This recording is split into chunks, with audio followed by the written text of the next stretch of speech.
सुप्रभात सभी को। आज हम पाठ पढ़ेंगे स्वामी की दादी। बैठक और भोजन कक्ष के बीच कम हवादार अंधेरे गलियारे की बंद सी कोठरी में स्वामीनाथन की दादी अपने सारे सामान के साथ रहती थीं।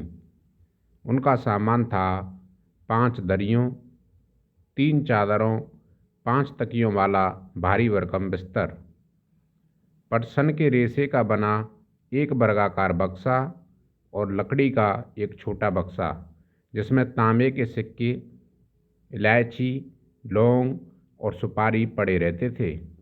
रात के भोजन के बाद स्वामीनाथन दादी के पास उनकी गोद में सिर रखे लौंग इलायची की गंध भरे वातावरण में अपने को बहुत प्रसन्न और सुरक्षित महसूस कर रहा था। बड़ी प्रसन्नता से भरकर वह बोला, ओह दादी, तुम नहीं जानती राजम कितनी ऊंची चीज है। उसने दादी को राजम और मणि की पहले दुश्मनी और फिर दोस्ती की कहानी कह सुनाई। तुम्हें पता है उसके पास सचमुच की पुलिस की वर्दी है। स्वामीनाथन बोला, सच? उसे पुलिस की वर्दी क्यों चाहिए? दादी ने पूछा। उसके पिता पुलिस अधीक्षक हैं। वह यहाँ की पुलिस के सबसे बड़े अफसर हैं। दादी काफ़ी प्रभावित हुई। उनका सच में काफ़ी बड़ा दफ्तर होगा, उन्होंने कहा। फिर उन्होंने उन दिनों की कहानी सुनानी।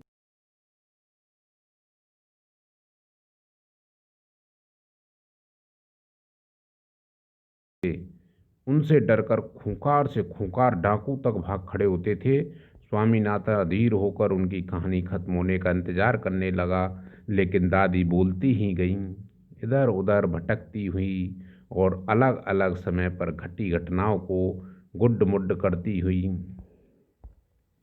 बस काफ़ी है दादी, उसने रूखे स्वर में कहा। मैं तुम्हें राजम के बारे में कुछ बताना चाहता हूँ। जानती हो उसे गणित में कितने नंबर मिलते हैं? सारे नंबर मिलते होंगे, है ना? दादी ने पूछा। अरे नहीं, उसे 100 में से 90 मिलते हैं। चलो अच्छा है, लेकिन तुम्हें भी मेहनत करके उसकी तरह नंबर लेने चाहिए। तुम्हें पता है तुम्हारे दादा कभी कभी ऐसे उत्तर लिखते थे कि परीक्षकों को भी चकित कर देते थे। किसी सवाल का जवाब देने में वे दूसरों के मुकाबले 10वां हिस्सा वक्त लेते थे। फिर फिर उनके जवाब इतने शानदार होते थे कि कभी कभी उनके अध्यापक उन्हें 200 नंबर तक दे देते थे। तब उन्होंने एमए किया तो उन्हें इतना बड़ा मेडल मिला था। मैं कई सालों तक उसे गले में पहनती रही। पता नहीं मैंने कब उसे उतारा। हाँ, जब तुम्हारी बुआ पैदा हुई। हुई नहीं, तुम्हारी बुआ नहीं, तुम्हारे पिता। याद आया, तब बच्चा 10 दिन का था। अरे नहीं, मैंने पहले ठीक कहा था, तुम्हारी बुआ ही पैदा हुई थी। पता है वह मेडल अब कहाँ है? मैंने वो तुम्हारी बुआ को दिया और उस बेवकूफ़ ने उसे गलवा कर 4 चूड़ियाँ बनवा लीं, और वह भी इतनी मामूली सी चूड़ियाँ कि मैं हमेशा कहती रही हूँ कि हमारे परिवार में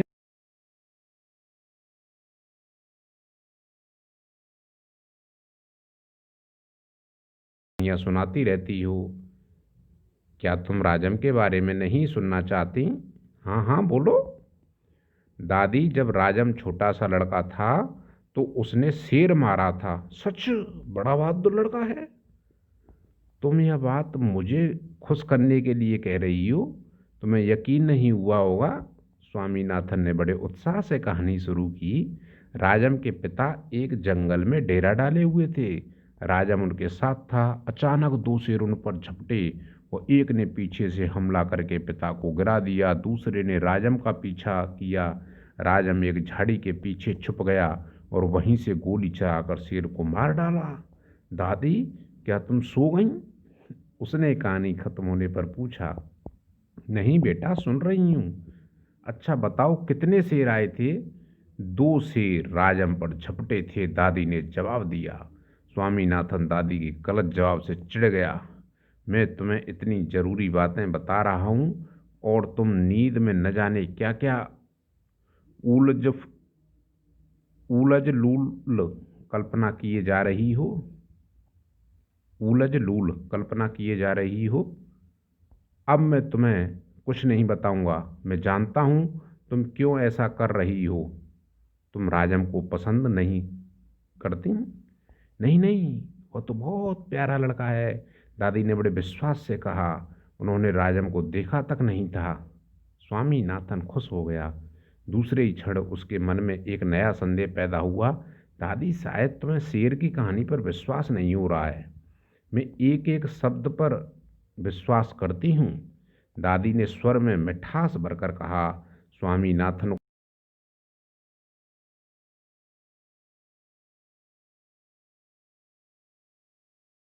वो उसे गोली मार देगा। दादी ने इसका समर्थन किया और हरिश्चंद्र की कहानी सुनाने की बात कही, जिसने वचन का पालन करने के लिए सिंहासन, पत्नी, बच्चे को खो दिया और अंत में उसे सब कुछ वापस मिल गया। उसने कहानी आधी ही सुनाई थी कि स्वामीनाथन खर्राटे लेने लगा। दादी भी रुक रुक कर बोलने लगी, फिर वह भी सो गई। धन्यवाद।